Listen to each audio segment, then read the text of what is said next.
bonsoir. À la une de cette édition, le deuil qui frappe Cuba et le monde entier. Fidel Castro, El Comandante, a passé l'arme à gauche. 90 ans de vie pleine pour ce dernier dinosaure de la guerre froide. Bokeh, la CBG renforce son volet communautaire. La compagnie offre 2 structures sanitaires aux citoyens, un geste pour renforcer la lutte contre le paludisme. Conakry, capitale mondiale du livre, bientôt 2017 pour lancer le projet. Il se prépare quand même dans les coulisses. Ce soir, coup de projecteur sur la délégation de la Renaissance française. Voilà pour les titres. Madame, Monsieur, bonsoir et bienvenue dans cette édition qu'on ouvre avec ce message départ du président Alpha Condé adressé à son Excellence Monsieur Raúl Castro, président de la République de Cuba. Excellence, Monsieur le Président, c'est avec une profonde consternation que le peuple de Guinée, son gouvernement et moi-même avons appris le décès de son Excellence Monsieur Fidel Castro, El Comandante, père de la révolution cubaine et ancien président de la République de Cuba à l'âge de 90 ans. Suite à cette disparition, le vaillant peuple cubain perd ainsi un digne fils qui a su incarner et pérenniser les valeurs de l'émancipation des peuples, de progrès et de souveraineté. Éminent homme d'État et fervent défenseur des idéaux de sa nation, nous gardons de Fidel Castro l'image d'une grande figure emblématique du XXe siècle, dévouée à la promotion de la paix, de la solidarité et de la coopération entre les peuples. Durant son règne, Fidel a loyalement servi son pays en assumant avec dignité et rigueur la mission qu'il s'était assignée, en ne ménageant aucun effort pour le renforcement et le développement des liens historiques, d'amitié et de coopération entre les peuples cubains et guinéens. En cette douloureuse circonstance, j'adresse à mon nom personnel, au nom du peuple de Guinée et de son gouvernement, mes condoléances les plus attristées. Je voudrais, par la même occasion, traduire notre compassion à la famille de l'illustre défunt, que son âme repose en paix. Très haute considération, professeur Alpha Condé, président de la République, chef de l'État. Le leader Maximo était une figure respectée mais aussi controversée par certains, notamment des États-Unis. Il a d'ailleurs vu se succéder 11 présidents américains. À Cuba, un deuil national de 9 jours est décrété pour rendre hommage au père de la Révolution. C'est lui qui est arrivé au pouvoir le 8 janvier 1959, les armes à la main, et qui là vient de passer l'arme à gauche. Camara Boubacar. Sa mort est commentée sur tous les plateaux de télévision du monde. Pendant plus d'un demi-siècle, le père de la révolution cubaine aura marqué l'histoire. Dernier dinosaure de la guerre froide, Fidel Castro tire sa révérence à 90 ans. Depuis ce matin à Conakry, le drapeau cubain est en berne. Le personnel de l'ambassade se prépare à recevoir les condoléances d'usage. Ici, il s'agit certes de la fin d'une époque, mais l'héritage de Castro est à entretenir. Pour nous Cubains, c'est une perte douloureuse et tout digne Cubain va en souffrir. Fidel Castro a beaucoup fait pour Cuba. Il va continuer à vivre dans nos cœurs. Le commandant était un patriote, un révolutionnaire. Il nous revient de perpétuer ses idées, son exemple, ses œuvres. En faveur du peuple cubain. En plus du chef de l'État, de nombreux Guinéens expriment leur compassion à Cuba. Et Lach Dabo fait partie des premiers Guinéens à bénéficier d'une bourse d'études à Cuba. Il a toujours été avec les pauvres, bien qu'il soit né, lui, dans des conditions, disons, d'un bourgeois. Mais il a préféré lier son destin, son sort à celui des pauvres, à celui des fragiles. Et il a été fidèle à ce postulat jusqu'à son dernier soupir. Il avait envoyé soit des combattants avec des armes, soit des médecins pour soigner, soit des alphabétisateurs pour instruire, comme sur tous ces fronts en Afrique, en Amérique et au Moyen-Orient. Le stade du 28 septembre est le clou de l'accueil réservé au chef de la révolution cubaine. Cuba et la Guinée, c'est une longue tradition d'amitié qui remonte aux années de lutte pour l'émancipation des peuples. Castro a effectué 3 visites d'État en Guinée. Nous saluons en vous le héros de la caserne Moncada. Queridos camaradas de Guinea. Chers camarades de la Guinée. Me duele no poderme expresar en el idioma de ustedes. Ça me fait de la peine de ne pouvoir m'exprimer dans votre propre langue. Et pour toujours, la plus célèbre route de la capitale guinéenne est baptisée Fidel Castro Rose. À paix à l'âme de Fidel Castro. À Conakry, et sur des notes plus réjouissantes, le Premier ministre a reçu en audience une délégation de l'OMVG, Organisation pour la mise en valeur du fleuve Gambie. Au menu de la rencontre, le projet d'interconnexion électrique entre les pays membres de l'espace. Ils sont 4 au total, la Gambie, le Sénégal, la Guinée-Bissau et la Guinée. Compte rendu d'audience, Ousmane Mangora. La mise en valeur de ce fleuve Gambie est créée le 30 juin 1978. Depuis cette date, nombreux progrès ont été réalisés dans le domaine de l'énergie au niveau des pays membres de l'organisation. C'est pour faire donc la lumière sur toutes ces réalisations que le haut-commissaire de l'organisation pour la mise en valeur du fleuve Gambie est en Guinée. L'entretien entre Lansana Fofana et le Premier ministre Mamadi Youla a porté sur le développement de l'électrification rurale. Nous avons bénéficié de l'appui et de la confiance de son Excellence professeur Alpha Condé pour occuper le poste de haut-commissaire de l'organisation pour la mise en valeur du fleuve Gambie. Et depuis le 6 avril 2016, date notre prise de service, nous avons mené assez d'activités, nous avons pris beaucoup de mesures pour aller de l'avant.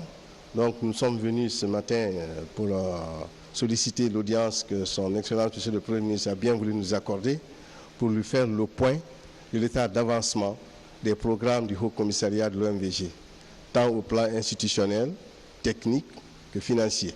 Malgré des progrès enregistrés, les défis qui attendent l'organisation sont grands. C'est pourquoi, ici, le Premier ministre exprime la détermination de son gouvernement à accompagner l'organisation dans l'atteinte de ses objectifs. Les défis qui attendent cette organisation sous-régionale,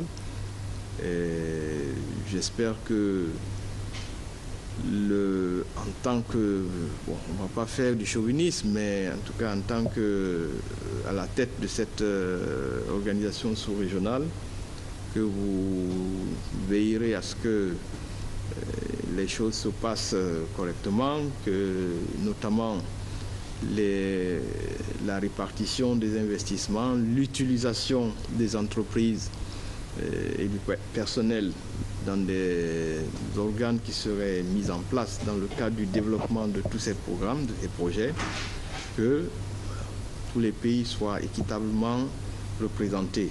Le Haut-Commissariat promet de réaliser à court terme les actions prioritaires de son projet d'ici fin décembre 2016. Parmi ces projets phares, l'interconnexion entre les pays membres de l'OMVG figure en bonne place.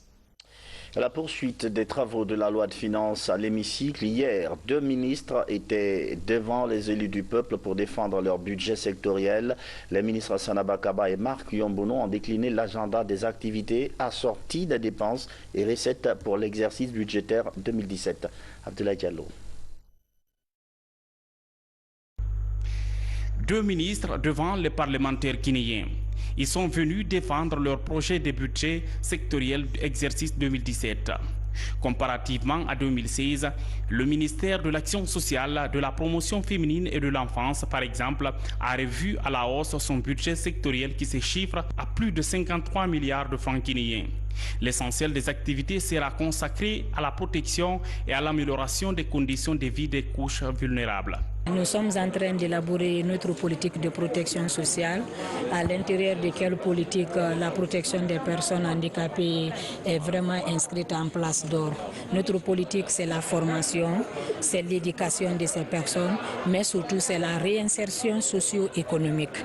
Les former en métiers pratiques, leur créer des activités génératrices de revenus et faire des centres pour ces personnes handicapées, à l'intérieur de quels centres chacun peut développer son potentiel malgré son handicap. Quant au ministère du Commerce, l'agenda prévoit l'amélioration de la chaîne de distribution et de vente des denrées de première nécessité. À cela va s'ajouter l'implantation au port, à l'aéroport et au poste frontalier des guichets uniques pour les demandes de descriptives d'importation et d'exportation, ce qui devrait booster les recettes de ce département à près de 24 milliards de francs guinéens comme prévu par le projet de budget du commerce. Le cheval de bataille, c'est d'insister et de continuer la bonne collaboration avec les autres départements, les autres services, pour qu'on puisse installer nos services dans les endroits de sortie et de rentrée de nos produits. Et qu'on puisse aussi avoir une très bonne collaboration avec les autres services de répression et autres pour l'application de la réglementation commerciale en vigueur. Et l'autre chose aussi, c'est d'amener tout chacun à comprendre la nécessité de faire en sorte que les réglementations soient appliquées. Les honorables députés ont exprimé leurs préoccupations sur le contrôle des qualités des produits destinés à la consommation et la qualité des contrôleurs, la pluralité des prix sur les produits et les conditions de vie des mendiants et handicapés. Des préoccupations que les ministres promettent de faire face le plus vite que possible. Ils promettent donc de faire face à ces préoccupations. Il y a quelques mois, l'Union européenne levait la sanction qui pesait sur la Guinée dans le secteur de la pêche. Aujourd'hui, les produits halieutiques guinéens reprennent le chemin du marché mondial, suivant des indications bien précises. Une feuille de route qui fait d'ailleurs l'objet d'une rencontre entre acteurs de l'Office national de contrôle des produits de la pêche. Falilou Diallo. Après avoir retiré la Guinée de la liste des pays non coopérants avec l'Union européenne, Bruxelles multiplie les initiatives pour matérialiser ce retour. Cela à travers le respect des normes et principes liés à l'exportation des produits de pêche. Ainsi, une feuille de route est élaborée pour concrétiser ce processus. Les points critiques, c'est au niveau du débarquement, que les produits soient bien séparés, les produits qui vont vers l'Union européenne et les produits qui vont vers les autres marchés pour qu'il n'y ait aucun danger de contamination.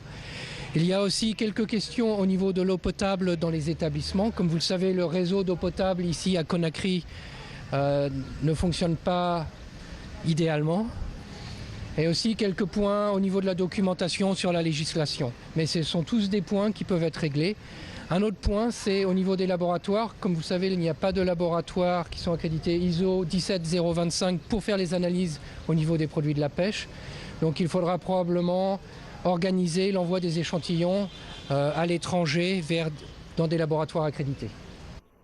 Pendant les 18 prochains mois, la Guinée compte mettre les bouchées doubles pour atteindre les objectifs fixés par l'Union européenne. Toute chose qui pourrait accroître les revenus des acteurs de la filière et renflouer les caisses de l'État. Théoriquement, il est dit qu'on peut envoyer nos produits sur l'Union européenne, mais tel n'est pas le cas. La pêche INN, la sortie de la liste, ne nous permet pas encore d'envoyer nos produits sur le marché de l'Union européenne.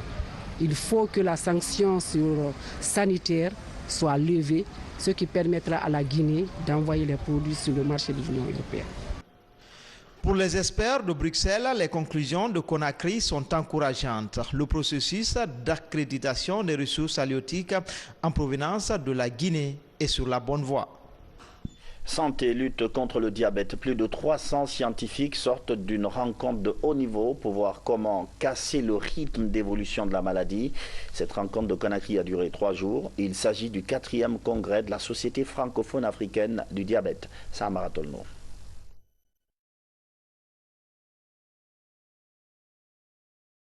350 scientifiques venus d'Afrique et du reste du monde prennent part aux travaux de ce 4e congrès de la Société francophone africaine du diabète. Les discussions portent sur la problématique de l'explosion du diabète et des autres maladies non transmissibles à l'échelle du continent africain.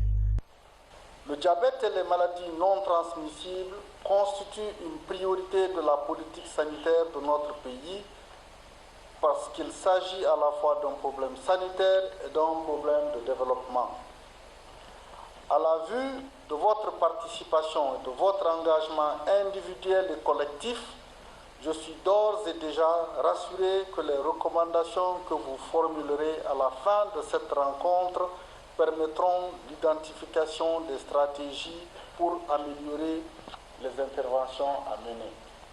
Le système de prise en charge du diabète dans l'ensemble des pays africains Les travaux de recherche, des échanges d'expériences sur la maladie sont passés en revue par les participants. L'intensification de la communication sur la maladie et le renforcement des compétences du personnel soignant à travers une licence professionnelle sont entre autres solutions envisagées pour relever le défi de cette pathologie. La population va s'attendre à, premièrement, qu'on est en train de mettre en place des formations, des licences dans la prise en charge du diabète. D'abord, former des infirmières qui vont être capables de gérer cette maladie dans les fonds les plus reculés de la Guinée. Former aussi des médecins qui sont capables de prendre le relais parce que la prise en charge du diabète ne relève pas que des universités, ne relève pas que de la faculté de médecine, ne relève pas que des hôpitaux nationaux. Donc la décentralisation elle va continuer à se faire. Au fil des éditions, on va d'ici 2 ans créer un site web de sorte que tout ce qui a été fait par exemple en Guinée, toutes les conclusions de nos travaux se retrouvent sur ce site web pour que les gens puissent consulter et donc avoir les informations sur le diabète. Le congrès de la Société francophone africaine du diabète est un espace d'échange qui réunit les spécialistes des maladies non transmissibles tous les 2 ans. La prochaine rencontre est prévue pour 2018 à Libreville au Gabon. La CBG et son volet investissement communautaire, la compagnie de bauxite de Guinée vient de réaliser 2 nouvelles structures sanitaires. L'objectif est de lutter contre le paludisme. Des actions de sensibilisation sont même lancées auprès des communautés. Kerna Ousmane Diallo. À Kamsar, la lutte contre le paludisme se fait porte à porte depuis le lancement en avril dernier par la CBG d'un programme spécial pour vaincre la malaria. Dans les ménages, circulent des agents communautaires chargés de sensibiliser sur les modes de prévention de cette maladie, toujours première cause de consultation dans les hôpitaux guinéens. Dans les chambres des différentes concessions, des moustiquaires imprégnés gratuitement distribués par la CBG sont installés. Les enfants dorment bien à présent sous ces moustiquaires. Avant, ils souffraient beaucoup du fait des piqûres de moustiques. Les enfants de moins de 5 ans et les femmes enceintes constituent les principales cibles de ce projet qui touche aussi la localité de Sangaredi. Il y a 3956 ménages touchés à Kamsar. Il y a 1077 ménages touchés à Sangaredi. Par rapport à la distribution des moustiquaires, il y a eu 4100 moustiquaires. Au-delà de la prévention, la construction de structures sanitaires vient appuyer les efforts du gouvernement dans le cadre de la santé. À Kaingissa, dans Kamsar, la rénovation du centre de santé et la construction d'une clôture, d'un laboratoire et d'un point de distribution de médicaments offrent un meilleur cadre de travail aux médecins. Là, il y avait une salle où se menaient 3 activités. Le laboratoire était dans la même salle que la salle de soins. Ensuite, la mise en observation, c'était dans la même salle. Et là, actuellement, nous avons de l'espace. On a pu récupérer 2 salles de mise en observation. Comme ça est devenu très très peuplé, nous voulons toujours des infrastructures dans la sous-préfecture de Kamsar pour satisfaire les besoins de la population, surtout les besoins sanitaires. Alors aujourd'hui, nous sommes honorés à plus d'un titre en voyant cet édifice devant nous. Loin des centres urbains, les villages reculés comme Poukusa dans Kolaboui bénéficient aussi d'édifices sanitaires avec la CBG. Un poste de santé est construit au cœur du village. Hôpital tout le monde n'a mourir.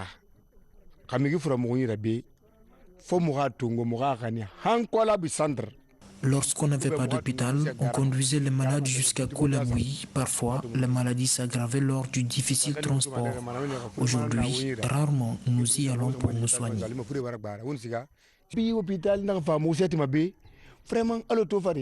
C'est difficile. Cette année, plus de 4 milliards de francs guinéens ont été investis par la compagnie des bauxites de Guinée dans des projets sociaux, dont ceux à dimension sanitaire. Un investissement qui permet de doter les communes touchées par l'exploitation minière d'infrastructures de base. Quand je dis anarchie dans la gestion des sols, tout le monde pense à Dubreka. Une très belle préfecture pourtant, mais qui a vraiment besoin d'un peu d'ordre. Plus de 300 hectares appartenant à l'État sont bradés et occupés par des particuliers. Le ministre de la Ville caresse l'idée de lancer une vaste opération de déguerpissement à Mansaya, mais il commence d'abord par la méthode douce, un entretien avec les occupants illégaux. Martin Francina Denon. Le site de Mansaya dans la préfecture de Dubreka, un espace de plus de 300 hectares. Ce domaine a été classé comme réserve foncière de l'État depuis 1989 pour abriter quelques unités industrielles. Aujourd'hui, cette zone industrielle est illégalement occupée par des particuliers. Depuis l'annonce du département de la ville et de l'aménagement du territoire visant à récupérer le dit site, inquiétude et peur s'emparent des occupants. Nous vous prions, vous les chefs. Nous ne forçons pas, mais aidez-nous. Face aux spéculations qui dominent les débats, le premier responsable de l'habitat a échangé avec les autorités préfectorales et locales de Dubreka et les populations. Une rencontre pour expliquer la nouvelle politique du gouvernement, celle qui consiste à récupérer, à sécuriser et à viabiliser les domaines publics. L'Onseni Camara invite tous les occupants à présenter les documents qui justifient leur présence sur ce site. Nous sommes ici pour informer et sensibiliser les autorités préfectorales, locales, les sages, les leaders religieux et les occupants de ces zones-là pour qu'ils puissent accepter, je dis bien accepter, de libérer cette zone qui est uniquement dédiée au développement de l'industrie dans notre pays. Recenser, nous, quand quelqu'un est venu s'installer sur une réserve foncière, notre recensement c'est de marquer, c'est de vous dire non, vous n'avez pas le droit d'être là. Et une fois que cela est fait, l'intéressé a le devoir de venir vers nous avec la documentation qu'il possède pour que nous puissions lui dire oui ou non, il avait le droit d'être là-bas. Mais attention, personne n'a le droit d'être sur une réserve foncière de l'État. Avant le déclenchement de l'opération de déguerpissement, les responsables administratifs et locaux de Dubreka multiplient les concertations pour expliquer aux citoyens la portée de la décision de l'État à récupérer ces domaines. Aujourd'hui, le ministre a sensibilisé ma population avec une nette satisfaction. Il a touché tous les problèmes. Le gouvernement a besoin d'investir dans cette zone. Nous avons constaté sur cette zone qu'il y a des occupations illégales. Donc tout ce qui est illégal est contraire à la loi. Une commission d'études et d'analyse de toutes les revendications est mise en place. Elle est basée dans les locaux du ministère en charge de la gestion des sols. Les membres vérifieront l'authenticité de tous les documents afin que les responsabilités soient situées. Du côté de l'habitat, le ministre annonce déjà que tout cadre qui sera impliqué sera conduit devant les juridictions du pays. Insécurité en province, on souhaite un prompt rétablissement au préfet de Koya, Dr Barbosa, agressé par un groupe de malfrats. Ces derniers ont décidé de bafouer l'autorité de l'État. Le ministre de l'administration du territoire est choqué par cette barbarie. Hier, il était à Koya pour appeler les citoyens à collaborer face à la recrudescence de l'insécurité. Mohamed Lamine Camara nous fait le point. Suite à l'attaque perpétrée contre la personne du préfet de Koya à sa résidence, l'heure est à la mobilisation pour renforcer la sécurité et la vigilance. Ici, à Koya, le ministre de l'administration du territoire et de la décentralisation a rencontré le commandement territorial, les sages et les jeunes de Sumboya. Porteur de messages de paix et de quiétude sociale du président de la République, général Bourima Kondé a invité les populations à une franche collaboration avec les forces de sécurité de la préfecture. Dans un premier temps, sensibiliser les populations et les appeler à l'autodéfense. L'autodéfense ne veut pas dire qu'il faut que chaque citoyen prenne une arme, n'est-ce pas? Mais la collaboration avec les services de défense et de sécurité contribue à juguler le banditisme. Et nous avons, dans un second temps, invité les services de défense et de sécurité, d'abord a relevé très rapidement l'injure grossière qui a été infligée ainsi à l'État guinéen, et ensuite, dans les meilleurs délais, que la lumière soit faite et que ces bandits-là soient montrés à la face du monde. C'est une population qui se dit très touchée par l'acte odieux contre le premier responsable de la préfecture de Koya. Elle a pris l'engagement de se lever comme un seul homme pour lutter efficacement contre l'insécurité dans cette localité. Le préfet qui est touché, c'est le symbole même de la représentativité du président de la République. Donc c'est le symbole de la nation qui est touché. Donc toute la population est touchée par rapport à ça. Donc chacun de sa manière d'user de toutes ses fonctions pour pouvoir vraiment aider la sécurité, collaborer avec la sécurité pour permettre vraiment de dénicher ces bandits qui se replient souvent et font des forfaitures extraordinaires au niveau de la commune de Koya. Le ministre de l'administration du territoire et de la décentralisation a ensuite conféré séparément avec les autorités préfectorales et les forces de sécurité. Des directives allant dans le sens du maintien de la paix et de la stabilité ont été envisagées. Le commerce en ligne, oui, ça se fait en Guinée, comme dans beaucoup d'autres pays. Mais le phénomène est très mal connu ici et la pratique a besoin de réglementation. Difficile pour les acteurs de justice de trancher en cas de conflit dans ce domaine. Lacune juridique se propose de résoudre une société de commerce en ligne. Elle a invité autour de la table des magistrats pour un partage d'idées. Maïmouna Bella Diallo. La société Cunet est une compagnie de vente directe en ligne. Elle offre notamment des produits de santé, de beauté, des vacances et des cours en ligne. Cunet est présente en Guinée depuis 4 ans. Faute de réglementation de ce commerce en ligne dans notre pays, les représentants de ce réseau en Guinée rencontrent des difficultés dans l'exercice de leur activité. Comme c'est des activités liées un peu à aux nouvelles technologies, si ce représentant indépendant a le malheur de tomber sur un officier de police judiciaire qui ne se connaît pas en matière de nouvelles technologies, quelquefois ils peuvent retenir ces personnes. Mais chaque fois que le problème est posé devant un juge, avec l'administration des preuves qui sont apportées, chaque fois les gens ont été libérés. Je remercie vraiment tous mes collègues magistrats, avocats, huissiers de justice qui ont bien voulu venir, parce que si vous ne venez pas à la source de la science, vous n'allez pas comprendre ce qui se passe. Et le fait que nous soyons venus aujourd'hui, on a compris à peu près de quoi il s'agit, et nous avons orienté ceux qui nous ont invités vers d'autres domaines, le domaine de la formation des magistrats, parce que j'avoue que les magistrats ont besoin d'être formés dans ce domaine, et quand il y a un contentieux, ils pourront avoir la réponse. Les échanges issus de cette rencontre avec ces acteurs de la justice ont permis d'aboutir à certaines recommandations. Les utilisateurs du droit n'ont pas d'outils pour travailler avec ces choses-là, donc ne sont pas informés de toutes ces choses. Et ça crée des problèmes entre les utilisateurs de ce e-commerce et ceux qui sont en train de le propager. Et là, ici, on parlait de Cunet, la société Cunet, qui rencontre aujourd'hui des problèmes dans le pays. Une nécessité s'impose, c'est la formation des professionnels du droit sur le e-commerce. La société Cunet est membre de l'Association internationale des sociétés de vente directe en ligne. Elle a son siège social à Hong Kong. La société opère dans près de 100 pays dans le monde. Troisième titre de l'actualité ce soir, la délégation de la Renaissance française en Guinée lance ses activités à Conakry. La structure met l'événement Conakry, capitale mondiale du livre en 2017 au centre de son action. Le temps est donné avec l'Harmattan Guinée et les hommes des cultures à travers une conférence débat sur un ouvrage exceptionnel, symbole de l'audace culturelle de l'Afrique. Habib Cham.